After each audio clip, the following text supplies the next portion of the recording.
नमस्कार फ्रेंड्स। महाराष्ट्र के छत्रपति संभाजी नगर से एक न्यूज़ आई थी जिसमें एक बच्चा है जो 18-19 साल करीब का है। उसने अपने क्लिफ से छलांग लगा दी। और बड़ी बात यह है कि वो अपने साथ साथ उसको बचाने गए अपने पेरेंट्स, उसके फादर जो बचाने गए थे, उसको साथ में खींच के पहाड़ी से कूद गया। और इस चीज़ को देख के, इस गम को देख के कि उसका हस्बैंड और बेटा ऐसे मर गया है, उसकी माँ भी उस पहाड़ी से कूद गई और तीनों की ऑन द स्पॉट डेथ हो गई। कुछ काफ़ी बड़ा ड्रामा चला था, काफ़ी लोग इकट्ठा हुए थे एंड बच्चे जो है वहाँ पे खड़ा होके धमकी दे रहा था कि मुझे जिद पूरी करो जो उसकी जिद थी। एंड इस चीज़ को देख के जब बाप आया, देन ये सब कुछ हो गया। एंड जो रीज़न बताया जा रहा है, जो प्राइमरी रीज़न निकल के आया है, कुछ बैक स्टोरीज भी हो सकती है, बट जो प्राइमरी रीज़न ये था कि बच्चे ने जो है आईफोन के चलते, आईफोन की ईएमआई के चलते जो है ये कदम उठाया था कि उसने जो है आईफोन लिया हुआ था, उसकी ईएमआई पेमेंट करने के चक्कर में बाप को बोला था, अपने फादर को। एंड उस चीज़ को लेके कुछ झगड़ा हुआ फादर और सन में, एंड वो इस चीज़ का कदम उठाने चला गया कि वो वहाँ पे गया। एंड जब पीछे पीछे लोग गए, धमकी देने के लिए गया था कि मैं जान ले लूँगा अपनी। एंड जब इस चीज़ को बात करने पेरेंट्स गए तो ये हादसा हो गया एंड बहुत ही दुखद बात हुई। मतलब ऐसे केसेस इंडिया में पहले भी आए हैं जहाँ बच्चों ने जिद के चक्कर में ऐसे कदम उठाए हैं, उनकी जिद पूरी नहीं हुई है। एंड कहीं ना कहीं इसमें एक माँ बाप को दोष दिया जाता था कि बच्चे की जिद पूरी करी नहीं होगी, इन्होंने ऐसा नहीं किया होगा, या बच्चा जिद्दी था उन्होंने ढंग से नहीं किया। बहुत पेरेंट्स को देते हैं लोग इस चीज़ में ऊपर की जिद पूरी नहीं की होगी या जो भी हो। और लेकिन ये एक यूनिक केस हुआ क्योंकि इसमें जो है पेरेंट्स भी साथ में उसी पहाड़ी से एक्सपायर हो गए, चले गए।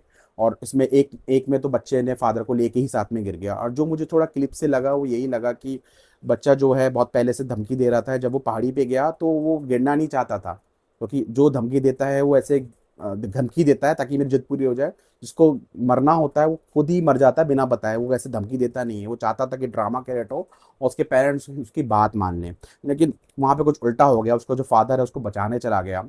और जो मुझे ऐसा लगता है कि जब वो पहाड़ी से गिर रहा था, मतलब या तो उसका पैर फिसला या पीछे हुआ बच्चा, तो उसका पैर फिसलने लग गया एंड उसने एक्चुअली में अपने फादर को, जो उसने पकड़ रखा था, उसको छोड़ने की जगह अपने फादर को खींच के वो चला गया, जो मुझे ऐसा लगता है। और जो मैंने क्लिप देखा एंड उस गम में मदर ने तो अलग से जब देखा कि जो उसका ना एक इमोशनल और जो ऐसा हुआ देखा उसने, तो इमोशन जो इतने ज़्यादा स्ट्राइक करे उसको उसको देख के ही वो गम में वो भी कूद गई कि अब मेरा जीवन क्या रह जाएगा। वो सडनली उसको वो हुआ। और जो मुझे दिख रहा है कि जो मदर है जो है काफ़ी ज़्यादा रील्स वगैरह बनाती थी पहले, वायरल मतलब उस पर इंस्टाग्राम वगैरह पे। एंड उसमें वो कुछ कोट शेयर भी करती थी एंड मैंने उसमें एक देखा था कि बच्चा जो है उसके पैर भी धो रहा है मदर के अपने, अच्छे बच्चे के साथ रील बना रही है। और उसमें एक में वो कह रही है कि हमारे परिवार को तुमने कर दिया, तुम्हें माफ़ नहीं करेंगे। और कुछ ऐसा भी, उनका बड़ा बेटा भी पहले कुछ एक्सपायर हो गया था। बट वो अगर एक बैक स्टोरी हो सकती है, झगड़े चल रहे हो, लेकिन जो मेन स्टोरी जो बताई जा रही है वो आईफोन की ईएमआई को लेके बताई जा रही है कि इस चीज़ की ईएमआई पे करने को बोला होगा।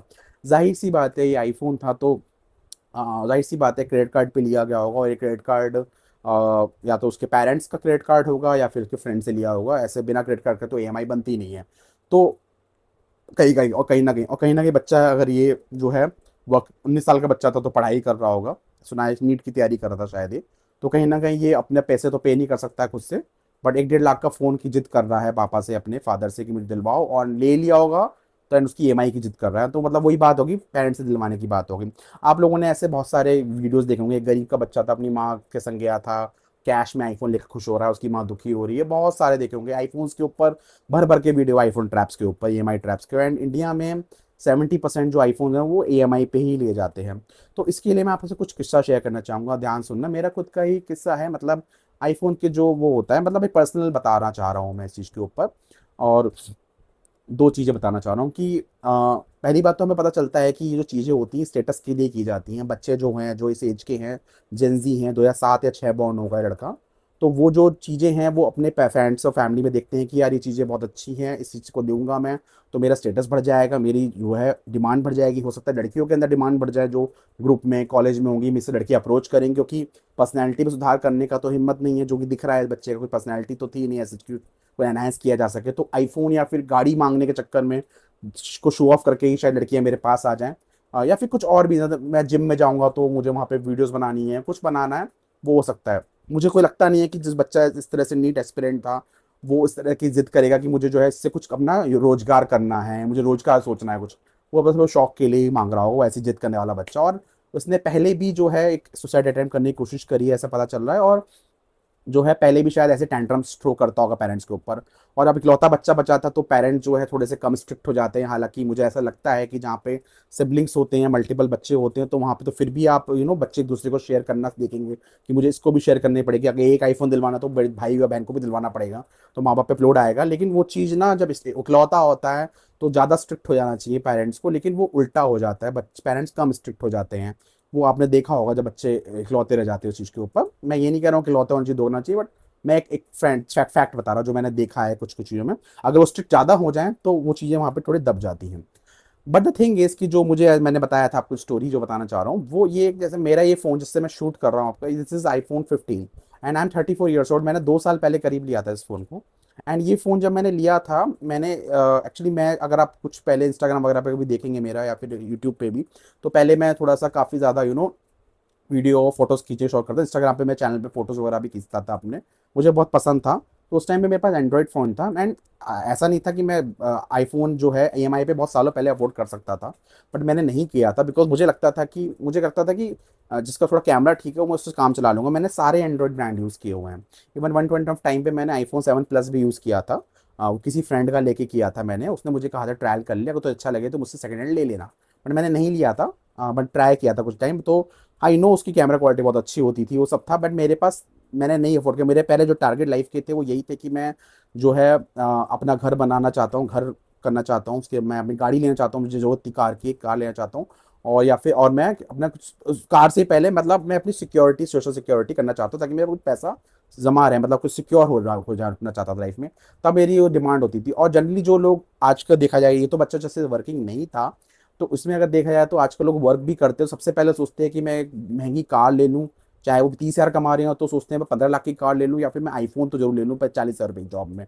बट वही है ना, आईफोन ईएमआई पे ले लूँ, क्योंकि मैंने बताया था ईएमआई पे ही ले सकते हैं, खरीद तो ले सकते नहीं है वो लोग। बट यही वाली बात है कि मैं फ़ोन पहले भी ले सकता था, जब आईफोन मैंने बताया 7 Plus आया था मैं ईएमआई पे ले सकता था फ़ोन। बट 4-5 साल पहले तो मैं फुल कैश पे भी ले सकता था। मेरे ये फ़ोन 15 है, प्रो मैक्स कुछ नहीं है। और ये तब मैंने लिया था जब 16 लॉन्च हो गया था, मतलब 15 जो है कम रेट का हो जाता है। मैंने फ्लिपकार्ट की बीबीडी सेल में लिया था, 60-65 हज़ार का लिया था। एंड मेरा कुछ रीजंस थे, बिकॉज मैं काफ़ी दिनों से ट्रैवलिंग कर रहा था, ट्रैवलिंग वगैरह करना आता था, तो मुझे लगता था कि ज़रूरत पड़ रही है मुझे, एक अच्छे वीडियोस नहीं आ पा रहे हैं उस चीज़ के ऊपर। प्लस मैं चाहता था कि मैं आगे और तब मेरा ऐसे यूट्यूब का प्लान नहीं था, बट यूट्यूब वगैरह में मैं जाऊँगा, कुछ और करूँगा, ट्रैवलिंग रिलेटेड करूँगा, मेरा ऐसा प्लान था। प्लस मेरा बेटा भी हुआ था उस टाइम पे, तो मुझे लगता था उसकी मेमोरीज अच्छी और आएंगी और होगी। तो मैंने अपनी वाइफ को मैंने डिसीजन लिया था कि मैं चाहता था वो भी ले ले, लेकिन उसने कहा था एक घर में आईफोन बहुत है, and she used Android phone. तो वो चाहती थी कि हम कहीं जाएँ ट्रैवलिंग पे, तो एक इंसान, क्योंकि मैं ही फ़ोटो ज़्यादातर लेता था, तो मैं ये रख लूँ, एंड मैं एक जो है आईफोन चला लूँ, और वो एंड्रॉइड में, उसको एंड्रॉइड का ऑपरेटिंग सिस्टम सही लगता है। तो शी इज़ लाइक ओके, एक फ़ोन बहुत है, वो ले ले। मैं क्योंकि मैं फोटो ज़्यादा खींचता हूँ तो मैं चला सकता हूँ, मेरे को ज़्यादा हैंडी भी है, मैंने चलाया हुआ है पहले, तो मुझे हैंडी है आईफोन का जो वो है। तो वो इस मकसद से लिया था कि हाँ वो है। लेकिन जनरली लोग क्या करते हैं कि वो पहले ही सबसे पहले ले लेंगे कि यार जैसी सैलरी आई पहले आईफोन लेना है, पहले ये लेना है। कपड़े वपड़े चलो ठीक है, लेकिन वो एक्सपेंसिव बहुत सारे कपड़े, बहुत सारे नाइकी जॉर्डन लेना है, सब कुछ लेना है, सब ले लेंगे पहले वो। एंड जब शादी की है उसकी बात आती है तो कहते हैं पैसे ही नहीं बचते हैं। अब जब शादी के बच्चे हो जाते हैं तो कहते हैं अब हम बिल्कुल खर्चा लिमिटेड कर देंगे, हम कुछ नहीं करेंगे, अब हम कुछ नहीं करेंगे। लेकिन मैंने उल्टा किया था, मुझे जब ज़रूरत लगी, चाहे मेरा बच्चा हुआ था, मैं उस टाइम पे चाहता तो पैसे बचा सकता था, लेकिन मैंने जितना बचाना था मेरी लाइफ में बचाया। मुझे जहाँ पर ज़रूरत लगी मैंने वहाँ पे लिया, मुझे सबसे ज़्यादा ज़रूरत लगी, और मेरे बहुत काम आता है फ़ोन, मेरे बहुत काम आता है। बहुत ज़्यादा ज़रूरत है, 2 साल हो चुके हैं मैंने बताया। और ये अभी फ़ोन थोड़ी बैटरी का इशू है, और चल भी जाएगा आगे फ़ोन, ठीक है ना। तो अभी जैसे 18 लॉन्च होने वाला, तो पता समझ सकते हैं 15-16 के ना 2 साल हो गए। तो अगर ये देखा जाए चीज़ें, तो अभी जैसे बच्चे जिद करते हैं वाले, जो इस केस में हुआ कि भाई 18 कुछ टाइम पर लॉन्च हो जाएगा, ये लोग आजकल प्रो 15 या 16-17 की नहीं करेंगे, प्रो मैक्स ही करेंगे। क्योंकि आजकल आपने देखा होगा कि आज से 10 साल पहले तो फिर भी बहुत ज़्यादा डिमांड थी, बट अब तो आपको, मैंने कुछ दिनों पहले ही मैं जा रहा था ऑटो में, तो मैंने वहाँ पे एक ऑटो वाले के पास देखा था, उससे पहले मैंने रैपिडो पे जा रहा था, उसके पास ही मैंने आईफोन देखा था, और वो शायद 16-17 था। तो आपको लगता है कि डिफरेंशिएट कैसे करें इन लोगों से, तो भैया इनके पास 16-17 आ रहा है, तो मैं तो प्रो मैक्स लूंगा, जो कि 1 प्लस 1.5 लाख का, तो 1.5 पौने 2 लाख का लॉन्च होने वाला है। एंड कुछ महीने बाद सितंबर में 18 लॉन्च हो जाएगा, तो ये फोन भी बढ़ती रहेगा जिसकी जिद कर रहे हैं बच्चे। बट बच्चों को समझ में नहीं आता, बच्चों के अंदर पेशेंस नहीं है कि हम लोग क्यों, किस तरह का बर्डन डाल रहे हैं पेरेंट्स के ऊपर। हमने भी लाइफ में जिद करी है, आपने, मैंने, सबने लाइफ में जिद करी होगी। We are the millennials, boomers जितने भी रहे हो जो सुन रहे हैं, या अर्ली जेंजीज 90 से पैदा हुए, सबने जिद करी होगी हमें ये दिलवा दो वो दिलवा दो।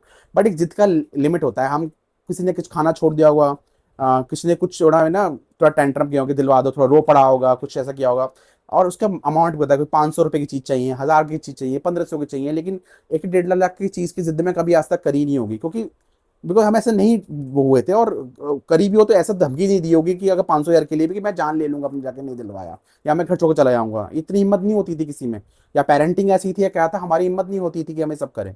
But being a like parent as well right now, मैं और आप में बहुत से लोग हैं वो 40s में होंगे, they are the pre teen teenage के बच्चे होंगे, जो भी 20s में भी एंड में है, जिनकी शादी होने है, जिनके बच्चे सोचेंगे कि हाँ क्या से अब वो करें। तो वो चीज़ बड़ी ज़्यादा डिफिकल्ट लगती है कि इनको कैसे समझाया जाए क्या हो। तो मुझे ऐसा जो लगता है, जो इस केस में भी लगता है, कि this is the main reason, the patience की कमी, कि हम लोगों को चीज़ चाहिए तो आज चाहिए, मुझे बस लोगों को दिखाना है समाज को।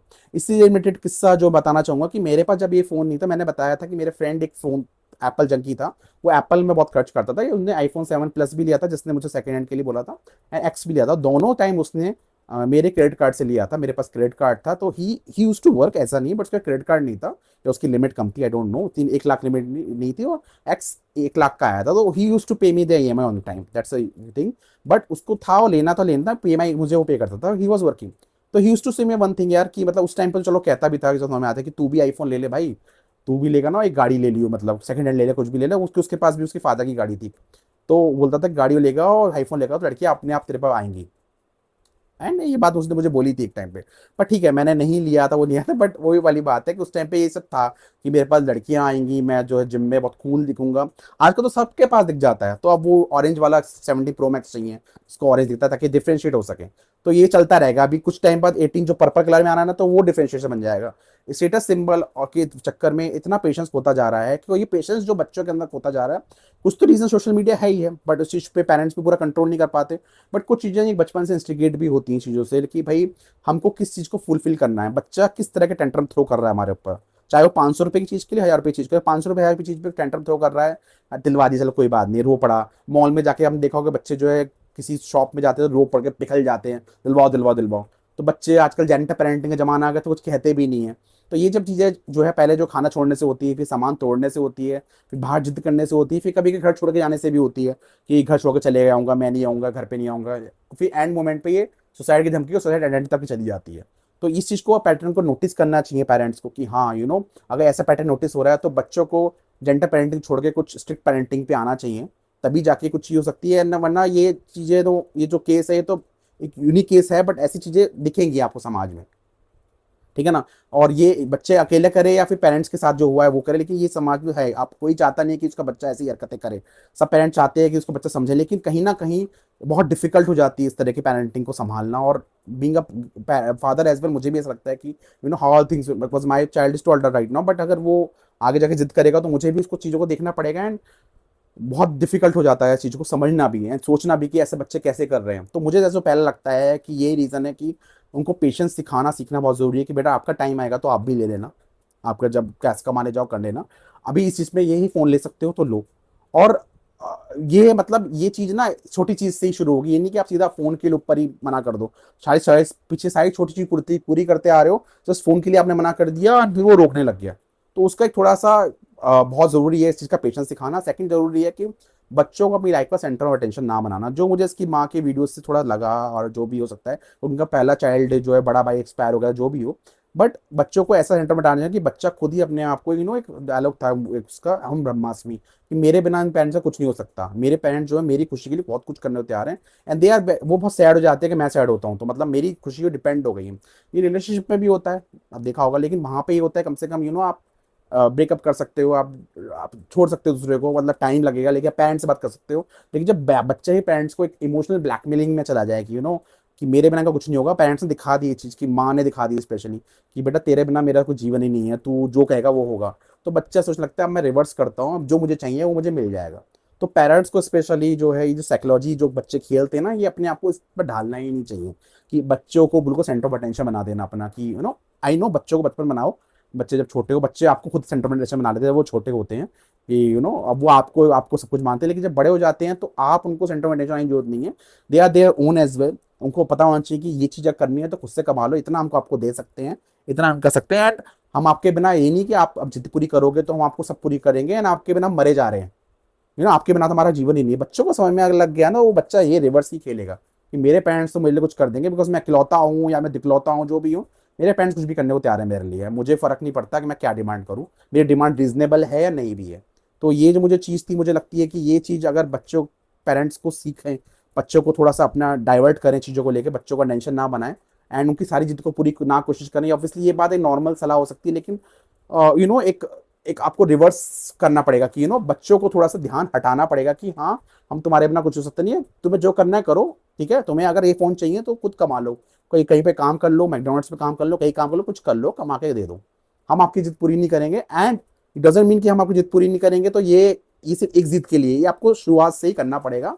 एंड इमोशनल प्रायोरिटी, स्पेशली अगर मदर है तो बच्चों को थोड़ा ज्यादा, या इसकी जिद पूरी कर दो ना, अब खुद नहीं कर पाती हैं तो पापा को बोल दिया कि कर दो उसकी जिद पूरी, रो रहा है, बिखल रहा है, खाना नहीं खा रहा है, ये नहीं करने देना है। दोनों पेरेंट्स को एक ही लेवल पे होना चाहिए चीज़ के ऊपर। अगर जिद पूरी नहीं करनी है तो नहीं करनी, ये नहीं कि एक पेरेंट्स को जाके वो बोल दे, अगर उसे दिख गया कि आप पापा नहीं मानते तो मम्मी को क्या बोल दूँ, मम्मी ने तो पापा को क्या बोल दूँ, वहाँ पर भी गलत है, वहाँ पर भी गलत है। दोनों पेरेंट्स को एक ही लेवल पे होना चाहिए चीज़ों को लेके, कि पैसों की जब जिद आ जाए, जब बच्चा जो है कुछ ज़्यादा टेंट्रम करने लगे, जो एक लिमिट से ज़्यादा टेंट्रम हो, you have to pause your gentle parenting or start your strict parenting at the point of time, plus and you have to sink in that same place कि हाँ भाई, हमको जिद पूरी नहीं करनी, एक पेरेंट भी मोल्ड नहीं होगा, चाहे बच्चा कितना भी रो जाए, मोल्ड नहीं होगा। और ये जब केस इस पॉइंट तक पहुंच जाए कि बच्चा तब भी नहीं मान रहा है, तो उससे पहले ही कोशिश करें, बच्चा ऐसे घर छोड़ने की बात करे या फिर ज़्यादा करे, तो किसी उसको, अगर आप नहीं संभाल पा रहे तो किसी उसको बड़े को या किसी काउंसलर को उसको जरूर बिल्कुल बुलवाएं, क्योंकि ये बच्चे 12th 11th 10th में होते हैं, तो स्टडी का प्रेशर भी होता है और सामने कुछ और भी चीज़ें दिख रही होती है, तो काउंसलर से जरूर मिलने की कोशिश करें। आप पे नहीं संभल पाए स्थिति, क्योंकि अगर कोई और रिलेशन है हस्बैंड वाइफ का, तो फिर भी किसी पेरेंट्स से, लेकिन आपके संग खुद ही ऐसा हो रहा है तो किसी काउंसलर की सलाह लेनी पड़ेगी, क्योंकि पेरेंट्स से बेटर तो फिर कुछ और वो नहीं हो सकता। किसी चीज़ की शिकायत पेरेंट्स से किया सकती है, लेकिन पेरेंट्स खुद विक्टिम हो रहे हैं तो क्या करें उसमें। तो मेरा वीडियो यहीं तक था। अगर आप इसको सलाह को समझते हैं कि समझ में आता है कि कोशिश करें, ऐसा हो सकता है। And I pray to God कि ऐसा किसी के साथ ना हो, बिल्कुल भगवान से कहूँगा कि ऐसा ये चीज़ जो है ना हो। बट ये जो केस दिख रहे हैं, जो आज का ज़माना दिख रहा है, वो बढ़ती जा रही चीज़ें, एंड इस चीज़ को रोकना जरूरी है।